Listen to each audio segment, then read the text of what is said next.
Melbourne man has been admitted to hospital with blood clots after receiving the AstraZeneca. Concerns around the safety of the AstraZeneca vaccine have been realised here in Australia, with medical experts confirming the death of a Central Coast woman is likely linked to the jab. Australians are being urged not to jump to conclusions over the death of a woman from blood clots after receiving the COVID vaccine. In Queensland dying from a clotting illness. Queensland top health chief yesterday saying, I don't want an 18-year-old dying from a clotting illness. She's unfortunately out on a very lonely limb there. They attack the credibility of a vaccine that we desperately need to dig our way out of this prison. The media is being attacked by some for reporting on the blood clots. So there's this sort of balance to strike where we have to report on it, but then it has to be put in context. You're more likely to die at a gender reveal party, and that's true. The Australian government has secured overnight an additional 20 million doses. You would expect it to be mandatory. I would expect it to be as mandatory as you can possibly make it. I'm trying to get to the door and spring it open and frighten the shit out of them and do it naked with no face mask. Suspend all political salaries until the lockdown ends. Rely on the health advice. You follow the health advice. If we follow the advice, we will all be okay. What I do is follow the health advice. I'll follow the health advice. Follow the health advice. Follow the health advice. We have some of the best health experts, and not just health experts, but best advisors and contributions from the private sector, from business. They've endangered the entire country of Australia. I have always called lockdown the greatest hoax in human history. There it is, isn't it, in black and white. The case fatality rate is 10 times lower for Delta than for the original strain. Alan, it's at least 10 times lower. It could be up to 20 times lower. Come on, Ray, you've got to address the ravings of Alan Jones. He seems to have lost the plot, but I think he's doing himself, Sky News, and the Australian public at the moment a great disservice. Does anyone here like the Victorian government? No. Does anyone here like Dan Andrews? No.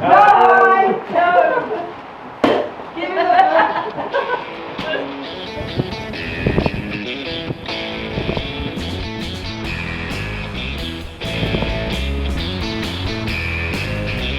So why are you guys here today? I'm here really, well, for everybody, but for my children and my future grandchildren to know that, you know, we didn't stand back and just let this happen. Because you've got to be out to support. No point in sitting at home whinging and whining and being a keyboard warrior. Nobody's going to understand if the government or our politicians don't see the numbers. They don't really see the unrest until maybe it's too late and it turns violent. That's the last thing we need. The restrictions that are being put on us, the draconian laws, more about the law sort of thing. To basically speak up for our freedoms and our liberties, for all of our future, and you know, for children in particular. I think I'll just stand here to stand up for the rights of my kids and my grandkids, and we're tired of all the COVID lies, we're tired of Dan Andrews and his lies. I'm here, I'm actually part of the movement for our rights, our freedom rights. What struck me last year was more about the movement. Like when I was told I couldn't go out after 9 p.m, my kids couldn't go to a park, they weren't allowed on a slide, I couldn't walk, couldn't drive past 5 kilometres. Why are we getting locked down? Healthy people are getting locked down in their homes over a virus. It just doesn't make sense to me. 2001 Sunday up in New South Wales when I was up there were tested. Not one a positive result. How is that a pandemic? How is that even worthy of reporting? Right? And we're supposed to be sitting there wearing masks and shit. Well, let me tell this government something. I will not be muzzled, and I will not be tracked like some friggin' wild animal. As Australians, we have the right to gather here today to discuss our future and the future of our children. If we don't stand up now and push back against the government tyranny, we will all be left behind. Our children will inherit a dystopian future full of draconian laws and directions from a government who have clearly lost their way. Will you guys be getting the vaccine? Absolutely not. No, it's only in trials. Not unless I'm forced to do it. No, they're going to have to literally hold me down, because I don't trust it. Do you think they will? I think it's heading that way. After 60 years and been taught all my life that these things are going to go 5 years, 10 years, 15 years, then they pop it out in a few months. Nah, get over it. You can go jab themselves up their asses. They're not jabbing mine. When this COVID crap started, I wasn't afraid of a virus. I was afraid of cops, fines and the government. But I didn't stay in my house shivering in fear. I went out and there was nobody on the bus, nobody at the shopping centres. There was about 10 of us. Me and my mate were just drinking at Chadston because we weren't afraid of the stupid virus. You do the research and read into things. Some of the stuff in those vaccines, they don't seem good. There's levels of mercury in it. A lot of things are harmful to human. Another thing that I've been reading up on, and it's true, is nanoparticles. When Oxford first released the vaccine, they thought the nanoparticles were going to stay at the injection site. But what's happened is the nanoparticles have gone through the bloodstream and they travel to your heart, they travel to your brain. And that's what we've been seeing. We've been seeing adverse reactions with strokes and heart attacks and a lot of other things like skin conditions and stuff like that. So that in itself tells a normal person to say, whoa, hang on, I'm going to hold off for a while because I want to see what happens. It sounds bad, like waiting for other people to get sick. But a smart person would think, no, I'm not taking that. Personally, it hits home to me because, in my opinion, I believe that my son, my sister's boy, and a lot of people have been impacted by vaccines in the past. And how were they impacted by the vaccine in the past? My belief is that, and I know personally from when my son was 18 years old and he had the triple MMR vaccine, my son was never right after that. And I can also know that my sister's boy was the same and a couple of other people. I'm personally thinking along the lines of I've been personally told that my son's got Asperger's. So that's what my belief is. Hundreds of thousands of young Australians have left these shores of our very country to fight for the freedoms we have now in place today. Many of them never came home. Now we find ourselves in a position that we need to either stand up or be trodden on. These countless lockdowns have taken a toll on our very livelihoods. We're here today to say to the government we've had enough. We will not just bow down to your orders. We're going to push back, and we're going to push back hard. We will not let the fighters and battlers that fought for the freedoms of our country to be taken for granted. Who have you spoken to lately that's told you something positive about the government? They own the water. They've got shares in the water that foreign entities are owning, Australian water.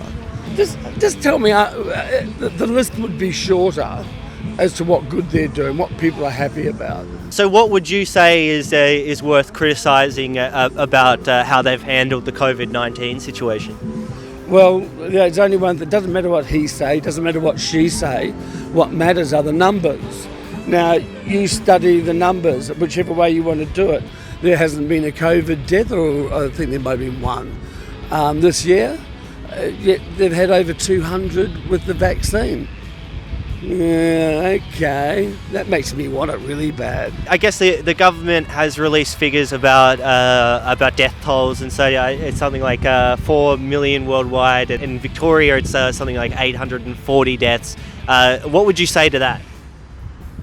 Yeah, but they were the only flu deaths, weren't they? There weren't other flus that people died from that, yeah. A virus only can go to another person, skip, when you go to the biology side of how a virus actually works. No one catches a virus by walking past you. You need to be outside and build your own immune system, then be locked down and be told not to go outside. It's totally against health. Don't go outside and get fresh air. Don't go outside and get sunlight. Don't go outside and play and get mixed in with the dirt or sit down on a beach. I think it was last lockdown when we went to the beach and a police officer came up to me and said, please stand up. And I said, my kids are playing in the sand. All the playgrounds are closed. Why can't we just sit on the sand? We're outside, fresh air. And they were told me to move on. I was not allowed to sit down. Nowadays, the narrative has changed. Now we have to go to a restaurant, we're only allowed to sit down, we're not allowed to stand up. I mean, the narrative just keeps on changing. If this was a real pandemic, we should be seeing a lot more carnage than we are seeing. we should be knowing people are dropping around us like flies. Not dying like flies, but dropping, sick in bed a week or two. And going by, like I said, in 2008, my flu experience, heart attacks and, this is what they're claiming this flu's doing. But I don't see people around me dropping. They're corrupt and they're just telling us all lies. We don't have people dropping dead. I've been everywhere I've never worn a mask, not once, neither have my kids or my grandkids. We've been everywhere all over Melbourne. We've been interstate, we've been to old people's homes, we've been to hospitals, we've been to schools. We've been everywhere and we haven't even got sick once, and we haven't seen any of our family get sick or any of our friends. Nobody we know has got this so-called COVID. It's just all lies and we're tired of it. I'm not going to comply with any of this crap. I don't need an exemption to breathe. You don't have to talk to these people. Anyone tries to harass you, they'll tell you what to do, or say you can't come in. I used to argue with them and tell them I'm not a dog, you can't muzzle me, and then I'd walk away and take my money elsewhere. But now I just walk quickly past them and they say, oh, wear your mask, but yeah, they don't do anything, they don't call the cops. Everybody I hang around with don't wear masks and that sort of stuff, so the masks aren't the thing. I actually think just something as simple as hand sanitizer has been the only decent thing out of all of this. It's heartbreaking what's happening to this world, and I won't have it for my children. I don't want this world. I don't want a 24/7 surveillance coming in like we're living in North Korea. We're not living in North Korea, China or Cuba. I've been to Cuba. I saw what it was like to live under a communist regime, and that's why we have to stand up for our rights. So you're really afraid of sort of the control aspect from the government? Definitely. Because once we give them a bit too much, where does it ever come back? Last year was like, oh, QR codes, yes, no. All of a sudden now it's all mandatory. Now, oh, sorry, we've now decided to share it with other government departments. Oh, sorry, you might have been at this place. We can manipulate the data to make you somewhere else and then catch you out for something else. And where do we stand as a society if that's the case? If they can rule us and control us in every aspect of our lives. We all know what the problems are. We all know who the problems are. We have got to stop whinging and whining about them and start talking positive politics. It doesn't matter what he say, she say. What matters is the truth and the numbers. The numbers are the truth. I'm a Bible believer and I've read the book of Revelation, and it talks about a time that's coming where there will be a mark of the beast, and that those people who don't accept that or submit to that worldwide system of worship that's coming will not be able to buy and sell. And that's why I see this whole thing with COVID-19 and the vaccine as being basically a microcosm or a trial run.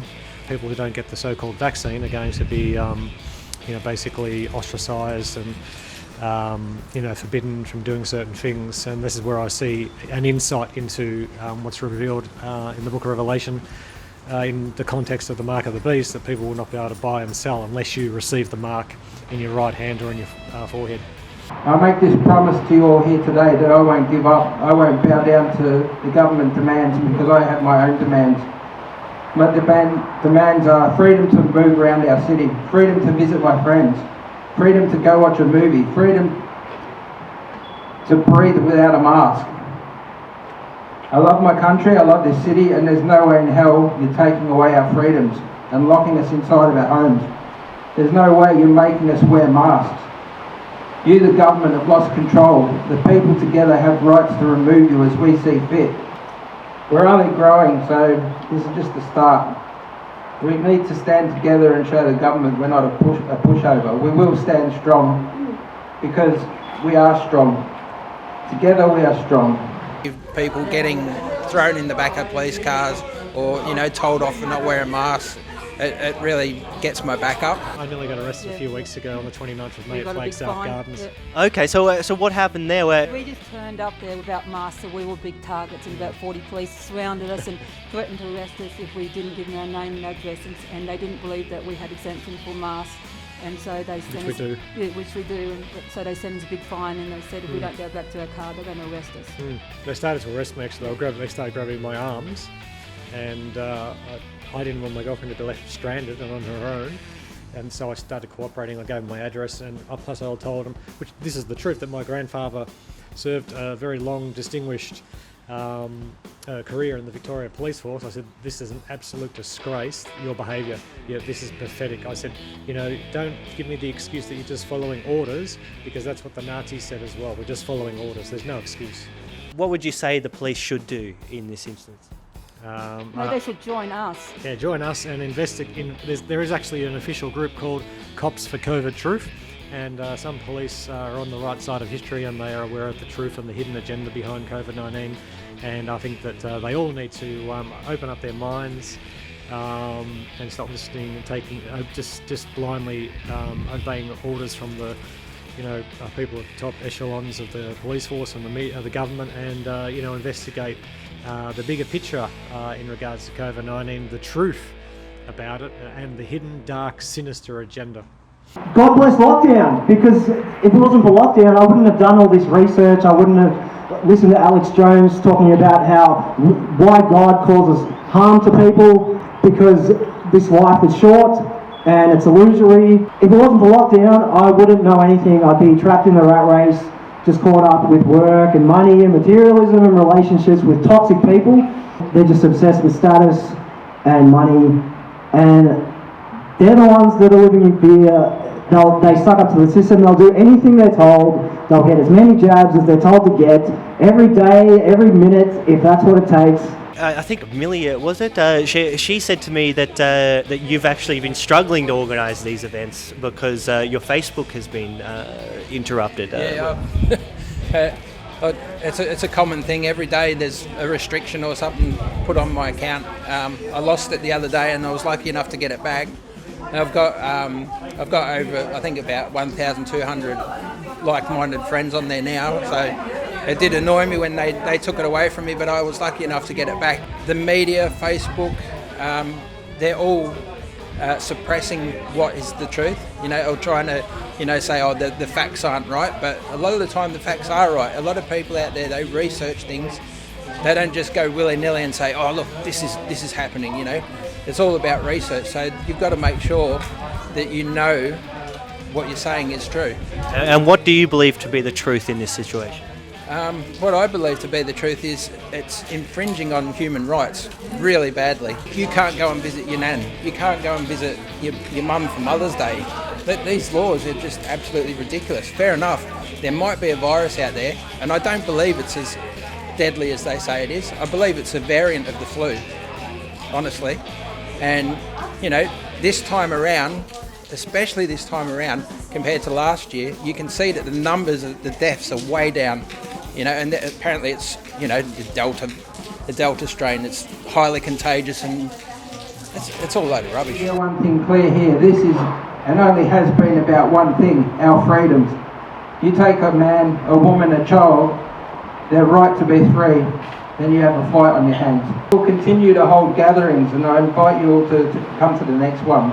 There's also a Freedom March on the 24th of July. The location will be confirmed closer to the day.